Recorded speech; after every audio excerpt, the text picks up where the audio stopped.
গৃহমন্ত্ৰী ডাঙৰীয়ালৈ আমি আমাৰ দাবী আমি প্ৰেৰণ কৰিছোঁ আজি।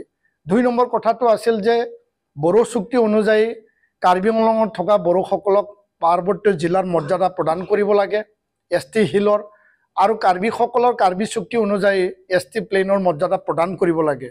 আৰু তেখেতে এই বিষয়টো যে ট্ৰাইবেল এফেয়াৰ্ছ জনজাতি পৰিক্ৰমা মন্ত্ৰালয়, সেই মন্ত্ৰালয়ত বৰ্তমানো পেণ্ডিং অৱস্থাত আছে, বা এই যি মানে বিষয়টো ট্ৰাইবেল এফেয়াৰ্ছে চাই আছে, তেওঁ এইটো আমাক অৱগত কৰাইছে, আমাক জনাইছে।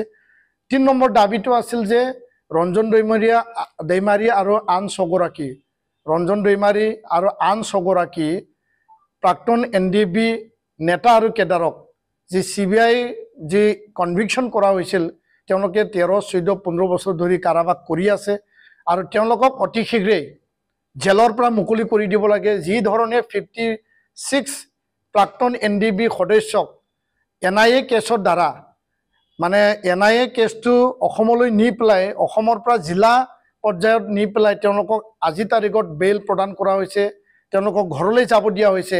একে স্পিৰিটত ৰঞ্জন দৈমাৰী আৰু আন সদস্য 6 গৰাকীক অতি শীঘ্ৰে মুকলি আকাশত আনিব লাগে। সেই 3টা মূল দাবী, 125th এমেণ্ডমেণ্ট সংশোধনী বিধেয়ক, ST hill, Bodo Kachari living in Karbi Anglong, আৰু 3 নম্বৰটো ৰঞ্জন দৈমাৰী এণ্ড 6 আদাৰ্ছ তেওঁলোকক জেলৰ পৰা মুকলি আকাশত এৰি দিব লাগে। সেই 3টা দাবীক লৈ পেলাই আমি আলোচনা কৰিলোঁ।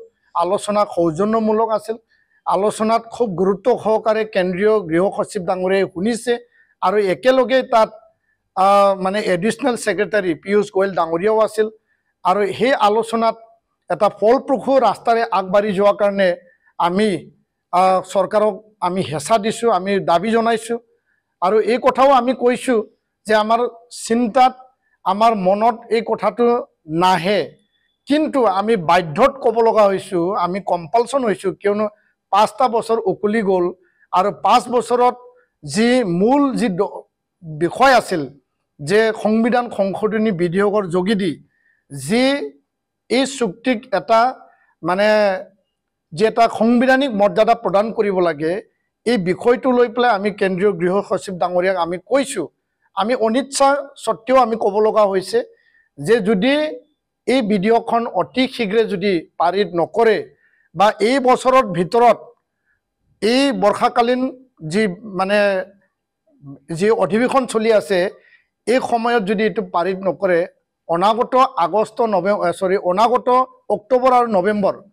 অক্টোবৰ আৰু নৱেম্বৰ মাহৰ পৰা নিখিল বড়ো ছাত্ৰ সন্থাই ইয়াক পাৰিত কৰাৰ কাৰণে চুক্তি 100% ৰূপায়ণৰ কাৰণে আমি গণতান্ত্ৰিক শান্তিপূৰ্ণ আন্দোলন কৰিবলৈ বাধ্য হ'ব, আৰু যদি নহয় আমি গণতান্ত্ৰিক শান্তিপূৰ্ণ আন্দোলনৰ পথলৈ আমি যাম বুলি আজি আমি তেখেতক অৱগত কৰি আহিছোঁ।